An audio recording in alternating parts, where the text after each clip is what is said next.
Bismillahirrahmanirrahim. Assalamualaikum warahmatullahi wabarakatuh.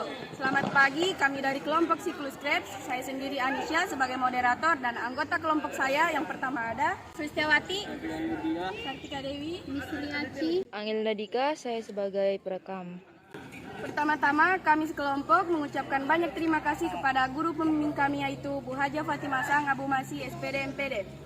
Selanjutnya, untuk mengefisienkan waktu, langsung saja kami akan mempresentasikan tugas yang telah kami kerjakan yang diberikan oleh guru pembimbing kami.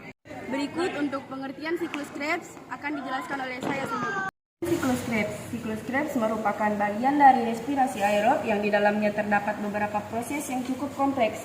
Namun inti dari siklus ini adalah untuk dapat menghasilkan energi. Sebelum memasuki tahap siklus Krebs, tahapan respirasi aerob dimulai dari glikolisis, dikarboksilasi, oksidatif, lalu memasuki tahap siklus Krebs, kemudian masuk ke tahap akhir yaitu transfer elektron.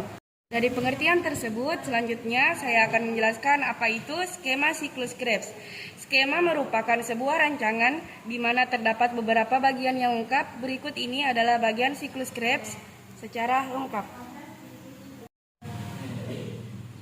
Dari gambar di atas, berikut penjelasan dari bagian siklus Krebs tersebut yaitu yang pertama sitrat 6.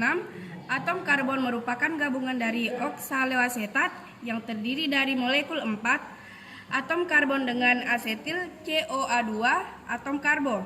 Yang kedua terdapat oksaloasetat muncul kembali pada akhir reaksi.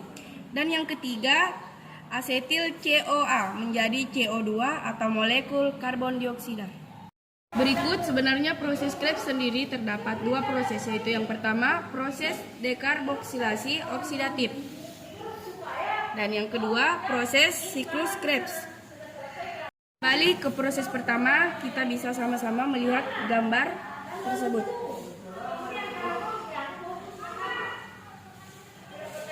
Berdasarkan gambar tersebut, proses 1, oksidasi, mempersiapkan asam pirufat, akan dilakukan perubahan menjadi asetil COA.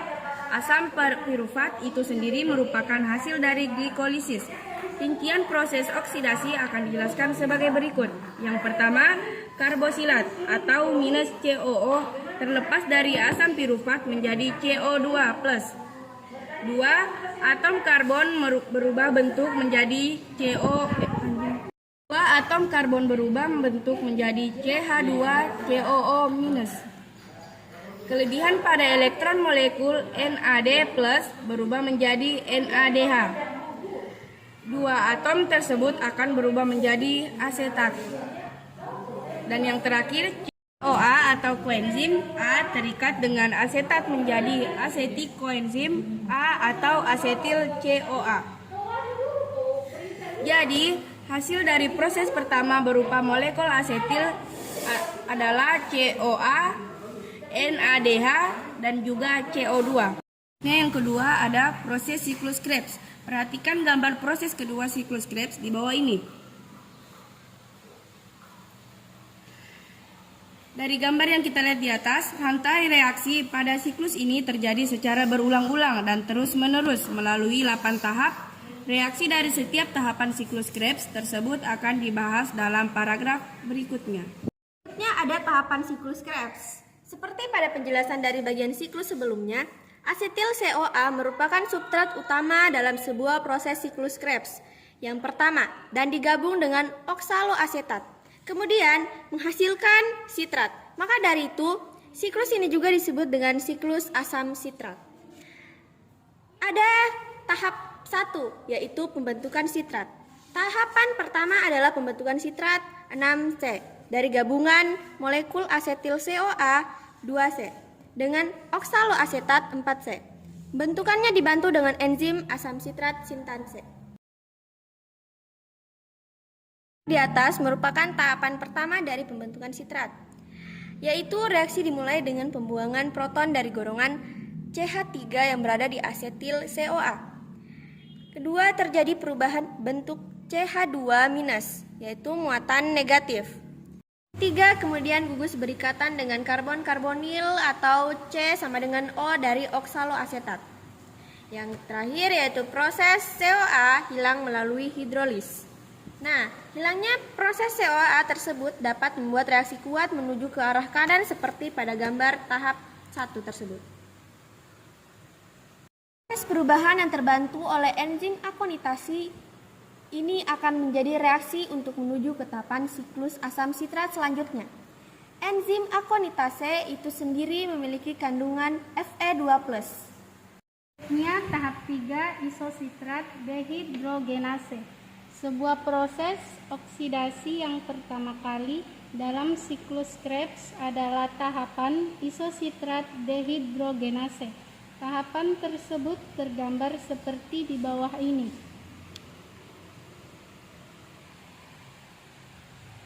Tahapan-tahapannya sebagai berikut.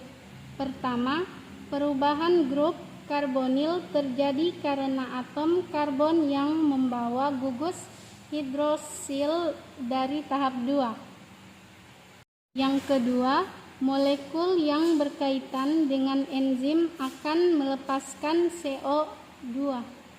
Terakhir, molekul terlepaskan. Jadi, molekul yang lepas dari enzim di sini berupa enzim dehidrogenase isositrat akan menghasilkan alfa ketoglutarat seperti gambar pada tahap 3 siklus ini. Tahap 4, suksinil CoA. Proses oksidasi kedua yang terjadi pada alfa ketoglutarat akan menghasilkan suksinil CoA. Proses ini dijelaskan dalam bentuk gambar berikut ini. Berdasarkan ilustrasi tersebut, proses oksidasi yang kedua ini terjadi karena enzim alfa ketoglutarat dehidrogenase menghasilkan NADH CO2 dengan ikatan tioester berenergi tinggi dengan CoA. Selama proses oksidasi terjadi, NAD+ akan menerima reduksi menjadi NADH+, H+. Tahap 5 yaitu GTP dan succinate. Suksinil CoA pada tahap 4 diubah menjadi suksinat yang tergambar dalam bentuk berikut ini. Reaksi fosforilasi terjadi dalam tahap siklus yang kelima. Nah, penjelasan tergambar adalah pertama yaitu molekul fosfat pada daerah sekitar menjadi pengganti CoA. Yang kedua menghasilkan energi tinggi berupa suksinat. Yang ketiga ada fosfat melakukan perpindahan ke GDP atau gross domestic product. Yang terakhir ada menghasilkan GTP atau guanosin trifosfat.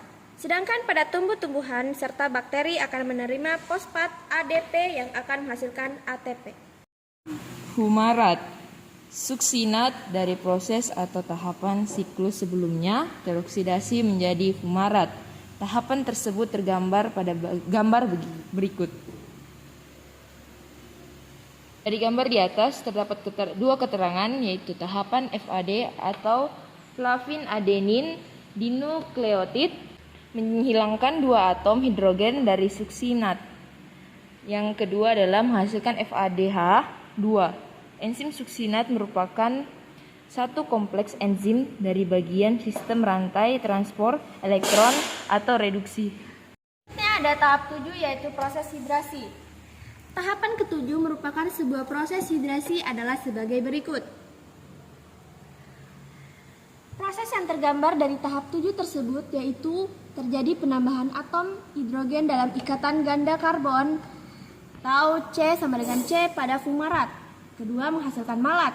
Akibat reaksi bertambahnya air fumarat, maka gugus hidrosil ditambahkan yang dapat menghasilkan malat. Ini ada tahap 8 yaitu regenerasi oksaloasetat. Coba perhatikan gambaran tahapan terakhir berikut. Tahapan terakhir pada siklus asam sitrat merupakan regenerasi oksaloasetat yang terjadi karena pengubahan malat melalui enzim malat dehidrogenase tersebut. Oksaloasetat bekerja dengan cara menangkap asetil CoA yang akan menyebabkan siklus ini dapat terus terjadi. Hasil dari tahapan terakhir dari siklus sitrat ini adalah NADH. Hasil siklus. Jumlah energi atau ATP yang dihasilkan dalam sebuah rangkaian reaksi Krebs sebanyak 12 ATP. Jumlah ATP tersebut secara rinci adalah sebagai berikut.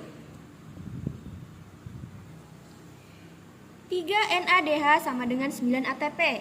Kedua ada 1 GTP sama dengan 1 ATP. Yang terakhir ada 1 FADH2 sama dengan 2 ATP.